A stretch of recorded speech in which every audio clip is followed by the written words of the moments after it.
61e leçon. Location de voiture.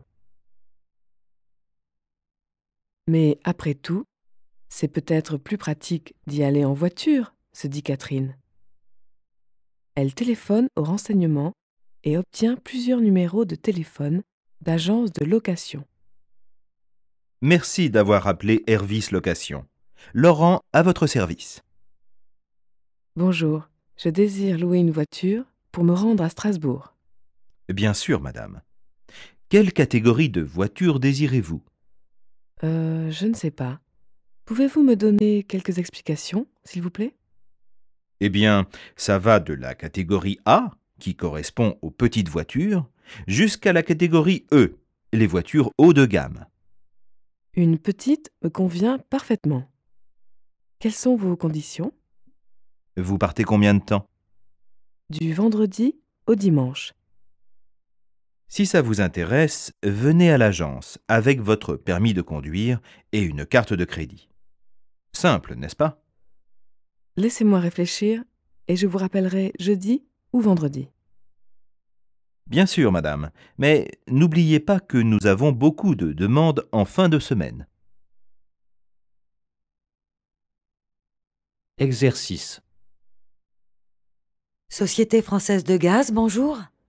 Bonjour. Monsieur Suzoni, s'il vous plaît.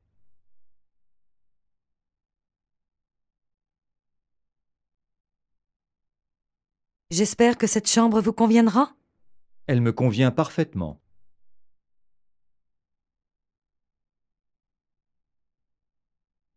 Ces lunettes ne te vont pas du tout, mais pas du tout.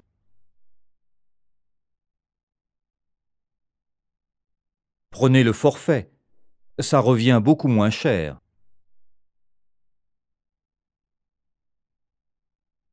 Nous avons toujours beaucoup de monde en fin de semaine.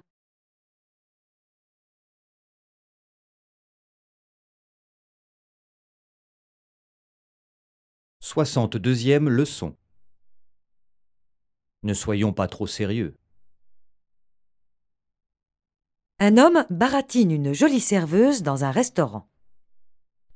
N'y a-t-il pas 3 petits mots que vous aimeriez entendre? En effet, répond la fille. Gardez la monnaie. Un Breton fête la naissance de l'enfant de sa sœur. Patron, servez une tournée générale. C'est moi qui paie. Ma sœur vient d'accoucher. Le patron du bistrot lui demande. C'est un garçon ou une fille? Le Breton se tait brusquement. J'ai oublié de demander. Je ne sais pas si je suis oncle ou tante. Pendant un entretien, un journaliste ose demander à une actrice pulpeuse. Qu'est-ce que vous portez la nuit? Réponse. Du Chanel numéro 5. Exercice. L'homme a commencé à baratiner la jolie serveuse.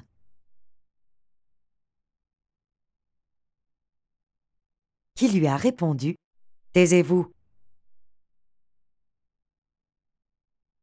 Vous avez des frères ou des sœurs? En effet, j'ai un frère et une sœur.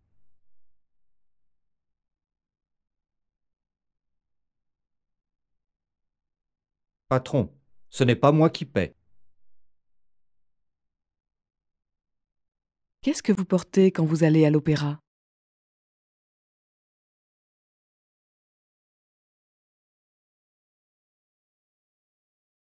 Soixante-quatrième leçon.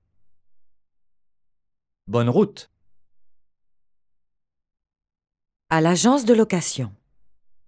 Bonjour, madame. Puis-je vous aider? Je vous ai téléphoné il y a 2 jours à propos d'une location pour ce week-end. Je me souviens. Vous vous rendez en province, n'est-ce pas? Absolument. Il me faut une petite voiture avec votre forfait week-end. Bien sûr, madame. Mais d'abord, quelques petites formalités et vous êtes en route. Il me faut votre permis de conduire et une carte de crédit. Votre nom et adresse? Catherine Farina. Ça s'écrit F-A-R-I-N-A. 31 rue d'Enrémont, 75 018, Paris. Avez-vous un contact ou un numéro de téléphone à Strasbourg? Non. Enfin, si. Je descends à l'hôtel de Colmar. Très bien. Voulez-vous une assurance complémentaire? Non, merci. Alors, mettez vos initiales dans les cases A et B et signez en bas, s'il vous plaît. Voici donc votre contrat et les clés de la voiture. C'est la Peugeot verte en face. Avez-vous besoin d'une carte routière? Non, merci. Je connais bien la région. Alors, je vous souhaite bonne route. Exercice. Est-ce vrai que Gisèle habite en province? Non, idiot. Elle habite en Provence.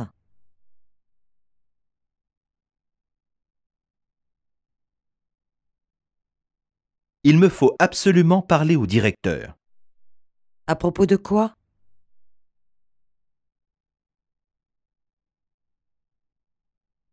Connaissez-vous la région?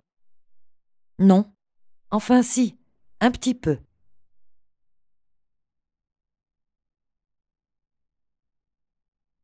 Il me faut votre permis de conduire et une carte de crédit, s'il vous plaît.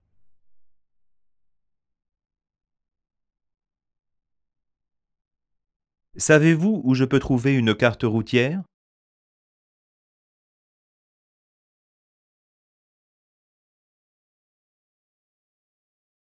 « 65e leçon. La tour Eiffel. Gustave Eiffel est né en 1832 à Dijon. Il est devenu ingénieur très jeune. Il a toujours voulu construire quelque chose d'extraordinaire. Donc, il est venu à Paris en 1886 pour la grande exposition où son projet pour une tour a gagné le premier prix. La construction a commencé en 1887 et a duré 2 ans. La tour est construite en fer et mesure 320 mètres de haut. Il y a 3 étages et une antenne de télévision tout en haut. Heureusement, depuis 1965, l'ascenseur hydraulique a été remplacé par un ascenseur électrique. En 1923, un journaliste est descendu du 3e étage en bicyclette. La construction de la tour a coûté 6,5 millions de francs. Elle appartient maintenant à la ville de Paris et attire chaque année plus de 3 millions de visiteurs. Gustave Eiffel est mort en 1923. Exercice. Si on va au cinéma, je veux voir quelque chose de drôle.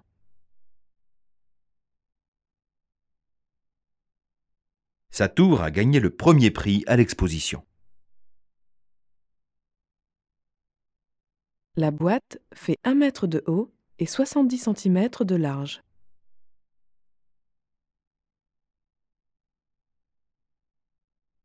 Il a toujours voulu être ingénieur. Il y a une antenne de télévision tout en haut.